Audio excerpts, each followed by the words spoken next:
buenas tardes muchachos, para los que están conectados. Bienvenidos a la continuación de esta Jam y estas pequeñas charlas que se están dando por medio de la Jam. Como ya lo saben, los que no me conocen, mi nombre es Juan Diego González Torres, profesor de la universidad, ingeniero de multimedia. El día de hoy, pues yo les vengo a traer una pequeña charla sobre qué es la narrativa interactiva y por qué es importante para el desarrollo de videojuegos.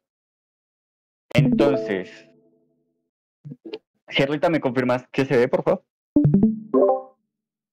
Te confirmo que se ve. Listo, y se escucha bien. Listo. Empecemos con esto. No, mi transmisión no tiene nada, tranquilo. Listo. Vamos a empezar de una vez con esto y que se llama narrativa interactiva. ¿Qué es la narrativa antes de entrar en el mundo de la narrativa interactiva? La narrativa, si me lo preguntan a mí, es lo más importante para arrancar por un juego.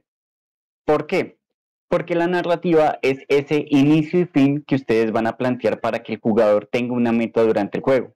Básicamente, la narrativa es plantear el objetivo que su usuario va a tener a cabo de toda su aventura. Y si ustedes no dan una narrativa, lo único que van a hacer es que el jugador juegue algo que ni siquiera va a entender. Va a ser como, bueno, sí, estoy jugando Pong. Por ejemplo, Pong. Pong no tiene narrativa y cuando salió solamente era un juego de ping-pong y ya. Eso era todo lo importante. Y la gente era como que, ok, chido, pero ¿y qué más hago? Entonces, digamos que la narrativa se empezó a implementar en los videojuegos desde que la evolución en los videojuegos empezaron a existir.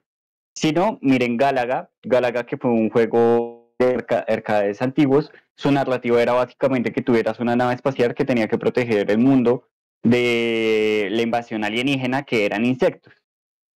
Es una narrativa súper sencilla, pero automáticamente todos captaban la narrativa. Y si ustedes ven, la narrativa a medida de los años y que la capacidad de computación ha evolucionado, nos ha permitido actuar de distintas maneras. ¿Con el fin de qué? Con el fin de crear narrativas inmersivas hacia los usuarios que les permita captar la información desde otra perspectiva. Ya no solamente existe la narrativa de había una vez un superhéroe que quería ser el más fuerte y al final derrota al villano y se hace el más fuerte del universo. Y fin. Ya, esa era la narrativa clásica. Actualmente tenemos más narrativas y entre ellas pues tenemos la narrativa interactiva. ¿Qué aplica esa narrativa interactiva? Ok, ahora sí vámonos a hablar sobre qué es esa narrativa interactiva teniendo claro qué es narrativa.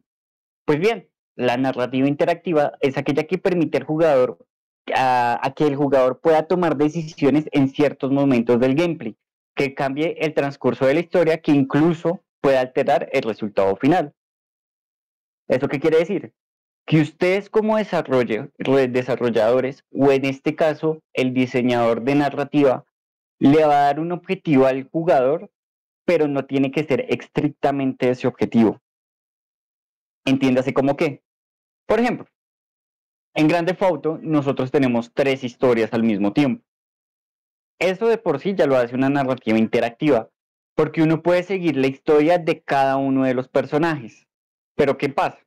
Eso no activa un final diferente independiente de que uno se adelante con la historia de alguno, porque al fin y al cabo llega un punto en el que la historia, todas las 3 historias tienen que converger en un mismo punto. Sin embargo, la desinteractiva, esperen, la interactiva, el hecho de que el jugador pueda escoger qué historia quiere seguir de primeras. Si quiere seguir de primeras la historia de... No me sé los nombres de los personajes, perdónenme por eso. Y no los voy a decir por color. De cuál de los 3 quieres seguir la historia y depende del personaje que más agrade a tu gusto, vas a continuar. En el juego puedes ofrecer un camino que por un momento se bifurca de la narrativa, pero luego reconduzca al mismo de antes, de forma que el jugador tiene la sensación de haber tomado una decisión a pesar de ser falsa. Esto porque es importante aclarárselo, chicos. Digamos para esta Game Jam, si ustedes no pueden realizar esa interacción de que el jugador tome ciertas decisiones para afectar el final, ustedes lo que pueden hacer es como hacer un arco alterno que afecte la historia, pero sin embargo llegue al mismo final. Entiéndase como, por ejemplo, para hoy yo les traigo un ejemplo de una narrativa de un pequeño pulpito que se llama Tulu. Tulu es un pulpito de los arrecifes que vive tranquilo y en paz. Sin embargo, un día es perseguido por un depredador y tiene que tomar la opción de o quedarse en el arrecife o meterse en un tanque misterioso que está flotando en el océano. Entonces, ahí ya automáticamente con esta pequeña narrativa empecé iniciando con una interacción de que el usuario pueda escoger qué puede hacer Tulu. A medida que les vaya explicando sobre la narrativa interactiva, vamos a ir avanzando en la historia de Tulu. Entonces, de primera mano está ahí la historia de que Tulu es un pequeño pulpito que vive tranquilo. Ay, todo es bonito, todo es bello, todo es arte. Y vive en el arrecife. Sin embargo, un día explorando, pues en busca de comida, un depredador lo empezó a perseguir. Y Tulu tiene la opción de volver al arrecife o esconderse en un barril sospechoso que está flotando en el mar. Continuando con la exposición, vamos a hablar de dos tipos de narrativa. Si ustedes no lo sabían, la narrativa interactiva tiene dos tipos. O sea, tras del hecho de la narrativa, tras de que tiene una subclase, esa subclase tiene subclases. Entonces toca que lo tengan en cuenta porque esas narrativas la pueden moldear acorde a la historia que ustedes quieran contar o esa pequeña aventura que quieren que el usuario viva en el momento. Ustedes pueden decir que la narrativa sea tipo mosaico, que es el primer tipo de esta narrativa interactiva, y en esta narrativa tipo mosaico existen muchas piezas de narrativa repartidas. Digamos, si ustedes jugaron alguna vez The Witcher tiene su historia principal fija. Entonces tú vas con tu personaje fijo a la historia principal, pero tienes un montón de misiones secundarias por todo el mapa. Eso automáticamente la hace de mosaico. ¿Por qué? Porque tú puedes seguir esas historias secundarias por todo el camino. Y no es hasta que llegues a una de ellas que es una que está oculta o esperando a ser activada. ¿Eso qué quiere decir?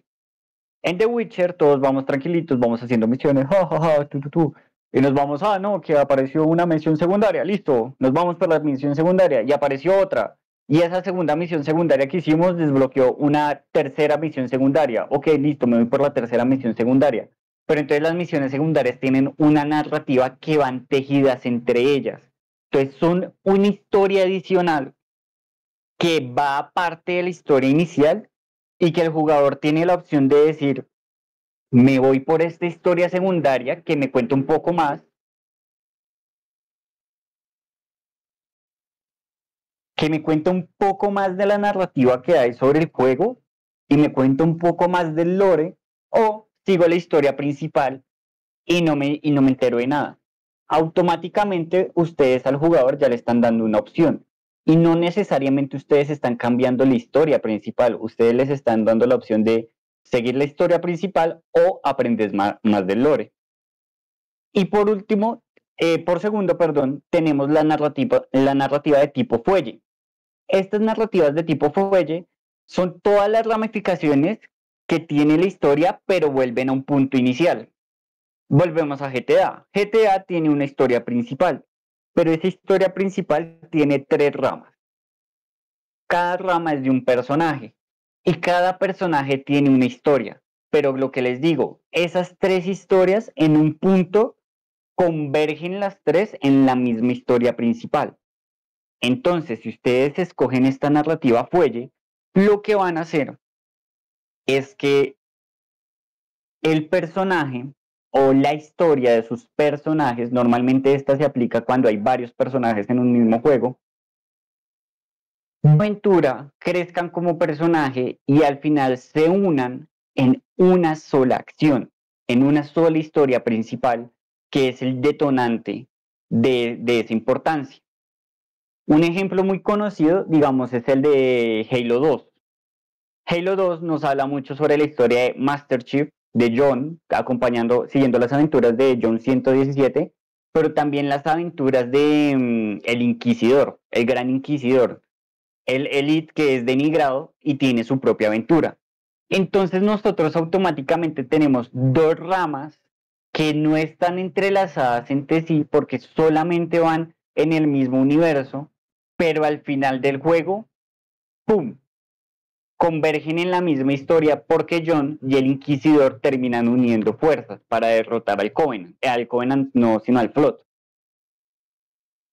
Entonces, teniendo en cuenta eso, en este momento ustedes ya lo pueden pensar, me imagino que ayer con las 4 charlas que tuvieron en el día ya tienen una idea más o menos de qué es lo que van a plantear, cómo lo van a plantear, qué estilo de arte quieren desarrollar. Y la historia. Esta charla les sirve mucho para la historia narrativa. Entonces volvemos a la historia de Tulu. Yo la historia de Tulu la estoy acomodando mucho a la mecánica de esta llama. ¿Por qué? Porque Tulu, entonces volvemos a la historia.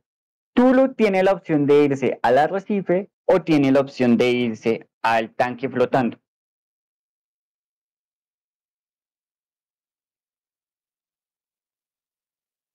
Yo, en mi opinión, además porque yo hice la narrativa, yo sé que el mejor punto de narrativa es que Tulu se esconda en el tanque misterioso que está flotando en el océano. ¿Por qué? Porque Tulu va a descubrir que este tanque misterioso es un tanque de desechos tóxicos. Y estos desechos tóxicos lo que están haciendo, lo que hacen es modificar el gen de Tulu y un cuerpo humanoide y queda del tamaño de un niño de 10 años. Entonces Tulu automáticamente generó un desarrollo de personaje por una simple acción que yo decidí tomar. Si Tulu hubiera decidido devolverse al arrecife, lo más probable es que Tulu se haya quedado tranquilo y vuelva a su vida natural. Vamos a continuar la ramificación de donde Tulu, listo, ahora tiene cuerpo humanoide. Tulu, al ver que tiene un cuerpo humanoide, sigue pudiendo habitar por dentro del océano, pero también, bueno, puede vivir bajo el mar y puede cantar bajo el mar, vives contenta siendo sirena, eres feliz. Y Tulu descubre que ese barril al que él entró pertenece a una fábrica sospechosa. Así que Tulu decide aventurarse en entrar a esa fábrica. En esa fábrica tiene siguiendo su aventura y sorteando los obstáculos de no ser descubierto por los guardias para que no lo maten, porque tras del hecho es un mutante. Entonces ustedes saben que la raza humana, la cosa que ve diferente, la va matando. Entonces, para que no lo maten, Tulu se va escondiendo hasta llegar a un cuarto misterioso. En el cuarto misterioso encuentra unas runas antiguas y esas runas lo empiezan a llamar. Aquí es donde yo en lo personal doy el voto de decisión al jugador. Seguir las runas antiguas o mejor irse directamente a la oficina del jefe de la empresa. Entonces nuestra narrativa de Tulu queda ahí de momento. Pasamos a qué peso tiene la narrativa. Muy bien, pues creo que en este punto, con lo poco que les he contado, creo que se han dado cuenta que la narrativa es como el punto más importante dentro de una historia. Y no solamente para un videojuego. Si ustedes en una narrativa lo plantean muy bien, ustedes pueden desarrollar narrativas para películas, series, proyectos transmedia, gamificación, entre otras. Entonces, ¿qué importancia tiene para videojuegos? ¿Qué es lo que nos importa acá? Depende por el tipo de juego que están haciendo y cómo quieran contar la historia. Digamos, Si ustedes quieren hacer una historia de aventura, su narrativa es única y totalmente importante. ¿Por qué? Un juego de aventuras sin narrativa básicamente es un cascarón vacío. Si no, miren The Legend of Zelda. Volvemos con el ejemplo de The Legend of Zelda. Zelda tiene algo y es que su historia es su eje principal. Y sin esa narrativa, básicamente uno lo único que hace es dar con Link, dar vueltas alrededor porque no le puso cuidado a la historia, por ende no tiene una narrativa. Mientras que si ustedes miran, si el usuario permanece en contacto con esa historia, sabe hacia dónde se dirige, cómo se dirige y qué debe cumplir. También tienen que tener en cuenta que también existe otro tipo de narrativa. Profe, ¿otro tipo de narrativa? Sí. A este punto ha existido una nueva narrativa que es muy utilizada actualmente, que es la narrativa ambiental. ¿Qué es la narrativa ambiental? Que en los videojuegos desempeña un papel muy importante ya que permite contar cosas de forma subyacente. ¿Cómo es eso? Ustedes empiezan a aprender cosas o empiezan a contar historias por medio de lo que están encontrando a su alrededor. El ambiente les va contando una historia y no necesariamente ustedes tienen que seguir esa historia, sino que el ambiente les está dando una historia adicional. Un ejemplo de eso es Horizon.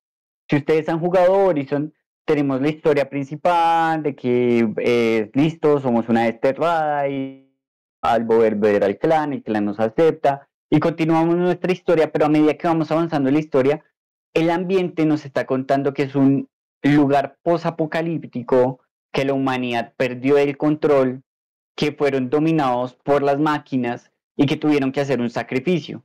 Y es una historia que se va contando no solo en la narrativa principal de diálogos, sino también en el ambiente. Entonces se va complementando de esa manera. Vamos con Tulu. Volvemos a la historia de Tulu. Tulu está entonces al frente de la puerta con signos extraños. Entonces Tulu decide irse detrás de la puerta. Abre la puerta. En la puerta encuentra que hay un ritual hacia antiguos dioses que no son de este mundo. Y Tulu descubre por medio de las paredes y las pinturas que este altar ha sido utilizado por el jefe de la empresa para que su empresa tenga prosperidad. Tulu, al acercarse al altar, recibe contacto directo con estas antiguas divinidades que le dan el poder de salvar a la tierra. ¿Y cómo va a salvar a la tierra? Lo que tiene que hacer es destruir todas las empresas que están dañando ecológicamente al mundo. Y para eso le dan un poder divino convirtiéndolo en Cthulhu. Entonces nuestro pequeño pulpito del mar sufre una transformación y termina siendo el dios primigenio antiguo conocido como Cthulhu. Si Tulu se hubiera ido a la oficina directamente del empresario, lo más probable es que el empresario lo desafíe a una batalla, tenga un conflicto de jefe final y lo derrote. Sin embargo, Tulu habrá derrotado una empresa y no habrá derrotado a todas las demás. Entonces, ahora tenemos un nuevo desarrollo de personaje que ahora es Cthulhu. Continuando con la exposición, chicos, tenemos al diseñador narrativo. El diseñador narrativo básicamente es esta persona que se dedica a hacer todo esto. Que se dedica a hacer toda esta narrativa para el videojuego. Entonces, ¿qué es lo que tiene encargado hacer ese diseñador narrativo? Ese diseñador narrativo tiene la importancia de realizar la trama y los diálogos de los personajes. ¿Por qué? Porque es que toda drama no está complementada sin diálogos de personajes. Entonces este diseñador tiene que crear los diálogos para los NPCs y el jugador. Además tiene que crear la narrativa ambiental. pasando por el world building, que es la construcción del mundo, y las cinemáticas, camescenes, perdón. Un ejemplo de esto es Neil Druckmann, que es el diseñador narrativo de The Last of Us. Él tiene una experiencia de contar historias desde una formación muy fílmica, desde la formación de contar historias para cine, porque él proviene del mundo de la narrativa clásica audiovisual. Inicio, nudo, fin y desenlace. Listo. Esto porque es importante, porque ahora mismo los puestos de diseñadores de narrativos se cubren por personas que vienen del guión clásico, desde las películas hasta las series. Estos diseñadores narrativos, que es la nueva tendencia, es como un plus más a ser guionista, son las personas que ahora DJ evolucionaron para ser los directores narrativos de los videojuegos.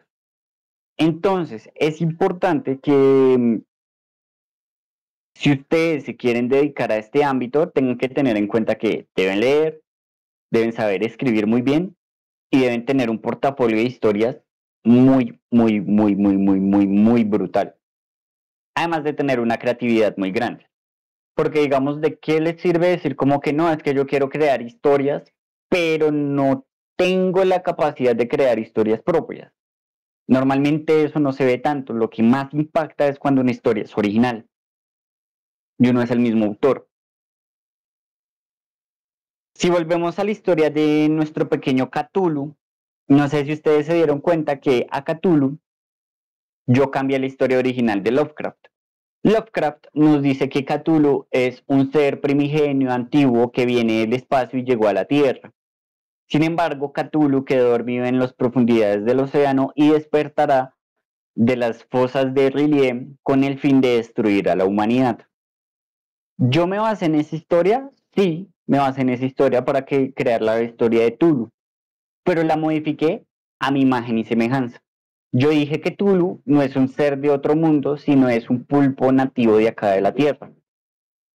Que lo que pasa es que sufre una mutación gracias a la transformación ambiental que nosotros hemos tenido, y con eso conlleva a que Tulu, gracias a un pacto con esos seres antiguos, termina siendo la persona encargada a salvar la tierra de la humanidad, porque la humanidad lo que estamos haciendo es destruirla en vez de protegerla.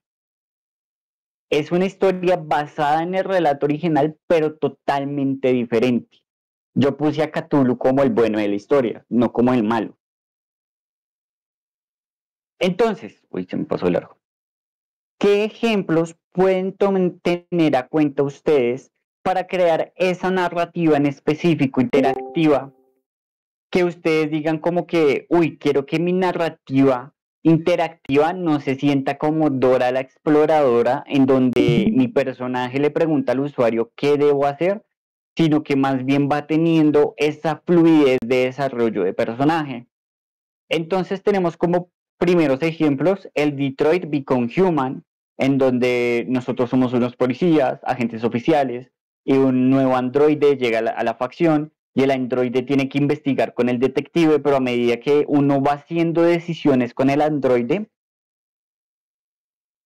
puede hacer que el androide tenga ciertas acciones y comportamientos en el que él empiece a generar conciencia propia y diga como que no, aquí todo esto es una corrupción, o que el androide siga tranquilo con su trabajo y diga como que aquí no hay nada malo, todo está perfecto. O por último, porque si no estoy mal son 3 acciones las que pueden pasar con el Detroit Become Human, es que el androide se revele y su decisión es asesinar a las personas malvadas o a los criminales, porque para él no tienen pudor y no tienen la necesidad de continuar en este mundo. Por otro lado tenemos el Until Dawn. El Until Dawn es un juego también de toma de decisiones en donde uno tiene que decidir qué le va a pasar a cada personaje. Y en lo personal, cada vez que lo jugué, siempre quise salvar a algunos personajes, pero lo malo de Until Dawn es que sí o sí van a morir. Eso se le llama un efecto mariposa. ¿Por qué? porque por querer salvar un personaje terminó matando a otro. Y es como que, no, venga, vuelvo a jugarlo, pero quiero salvar al que maté, pero si salvo al que maté, terminó el que rescaté de primeras. O bueno, y listo, al final salvo a estos dos, pero un tercer personaje que apareció también va a morir ahora. Entonces, son decisiones que uno debe tomar, pero sin embargo, así uno tome una decisión que uno diga que es moralmente correcta, termina con complicaciones y siempre termina afectando de manera negativa a la situación. También está el Call of Cthulhu, que es un juego de rol. Este es de rol porque uno es un investigador que llega a una mansión, uno tiene que averiguar unos asesinatos y unas desapariciones, y dependiendo de lo que uno decida, puede terminar concluyendo que descubre el misterio y atrapa al culpable, termina despertando a Cthulhu o uno termina siendo sacrificado para despertar a Cthulhu. Entonces, estos son juegos que si ustedes ven son decisiones constantes que el jugador debe tomar para que el juego desarrolle, pero eso no quiere decir que sea la única modalidad de juego.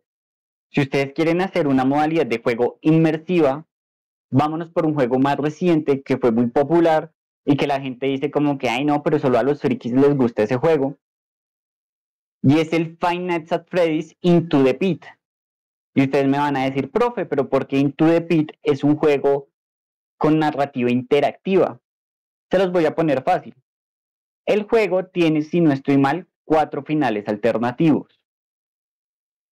Cada final se activa con respecto a las acciones que uno va desarrollando dentro del juego. No necesariamente constantemente le están preguntando al jugador como, ¿qué va a hacer? ¿Va a ser la opción A o va a ser la opción B? ¿Qué decide hacer? ¿Quiere matar al bueno o quiere matar al malo? No. Into the Pit tiene esa narrativa interactiva que es muy sutil y el jugador no la siente hasta que vuelve a jugar el juego y se da cuenta que si hace cosas diferentes, el final es diferente. Por ejemplo, en el final normal, si uno sigue la narrativa normal, tal cual y como es, no se desvía del camino principal y todo, al final Pete Spring Bonnie queda en la pizzería y mata al dueño de la pizzería, que ese es un final que uno dice como que, ok, el final genérico. Pero entonces yo no sé si ustedes sabían que si en el juego durante uno está jugando se decide reparar las máquinas del arcade, el final cambia. Entonces si nosotros reparamos las máquinas del arcade, sí, Pete Spring Bonnie muere, pero esta vez no muere el dueño de la pizzería. El dueño de la pizzería reabre la pizzería y tiene éxito completo porque como nosotros arreglamos las máquinas arcades, es posible que tenga prosperidad. Otro final es que no, pues no quiero seguir la historia principal y salgo corriendo y el juego acaba con que uno es un cobarde y termina huyendo del peligro. Otro final es que al final Pete Spring Bonnie atrapa al niño, se lo lleva a su mundo y lo termina utilizando como su objeto de tortura constante para conseguir ese placer. Si ustedes ven, estas 4 finales son por medio de acciones que uno va desarrollando por el juego. Es importante que esto lo tengan en cuenta porque para esta jam, si ustedes no pueden hacer esa alteración de que el personaje escoja el camino A o el camino B y dependiendo de la selección va a desbloquearse un final, porque eso son muchas ramificaciones. Lo más fácil y lo más sencillo, si me lo preguntan a mí, es que hagan esto. Digamos, ¿qué hubiera pasado si Cthulhu se hubiera quedado si Tulu, perdón, se hubiera quedado en el arrecife? Tulu hubiera continuado su vida de pulpo feliz y permanecería vivo hasta crecer, pero el medio ambiente va a ser destruido por la raza humana. ¿Qué pasa si Tulu hubiera decidido irse con el jefe de la empresa? Tulu se enfrenta contra él, mata al jefe de la empresa, pero solamente salva a su arrecife a la contaminación. El resto del mundo sigue contaminado por culpa de la raza humana. Y el final genérico, que es que Tulu se convierte en Cthulhu y va destruyendo todas las empresas que contaminan el mundo hasta que el mundo vuelve a estar en su completa armonía. Es una narrativa interactiva que yo les traje hoy como ejemplo y como estrategia que ustedes pueden utilizar para relacionarlo con esta última de Financial Plays into the Pit. Chicos, esto de la narrativa no es muy complicado, es cuestión de sentarse, hacerla muy bien, de plantear la idea y dejarla bien estructurada para que no tenga fallos en su narrativa. ¿Por qué? Porque si ustedes tienen fallos en su narrativa, les va a pasar lo que le pasa a Star Wars. Star Wars nos empezó contando que solamente los Skywalkers eran los duros y actualmente Star Wars está diciendo que no, que ahora todo el mundo puede ser el duro, no tiene que llamarse los Skywalkers. Entonces, ojo con eso. Si piden mi consejo, yo les aconsejo estructurar esa narrativa mirando las posibles finales y qué posibles opciones pueden sacar de forma adicional. Muchachos, ese es el diálogo con respecto a la narrativa. Esto es mucho de creatividad, imaginación y hacer un diálogo entre personas. Como se los dije ayer, tienen que hablarlo mucho con la persona encargada. Si son un equipo de dos, pues háblenlo entre los dos. Si son un equipo de tres, háblenlo entre los tres. Si son un equipo de cinco, háblenlo entre los cinco. Lo importante es que la narrativa sea equivalente y todos estén de acuerdo. No sé, chicos, si tengan dudas, preguntas, inquietudes, quieran algún consejo, traigan alguna duda para ahorita, si tengan alguna narrativa en este momento de la estructuración de sus historias y la podemos revisar o les puedo ayudar como a orientarla, o vamos por terminar la charla del día de hoy.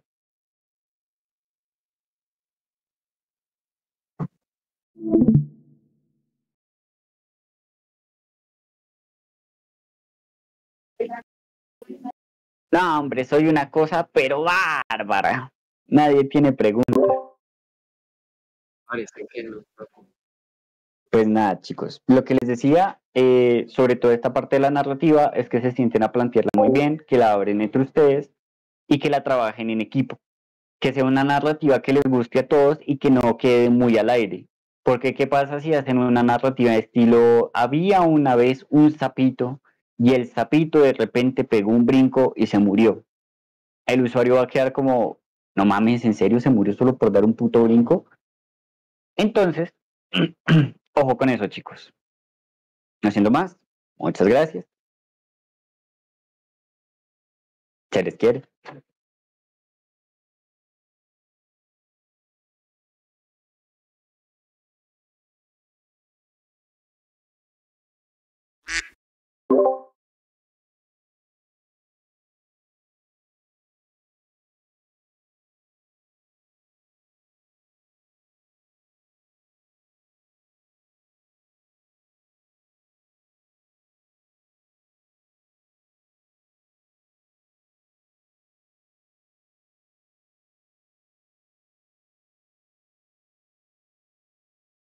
Recuerden que, recuerden que desde el día de ayer, bueno, desde el día de hoy que está habilitado el itch.io, hasta el día viernes a medianoche tienen la voluntad de subir esos juegos para poder participar, para que participen en esta jam y ganen, ganen ese premio oculto que hay en las sombras. ¿Listo, chicos?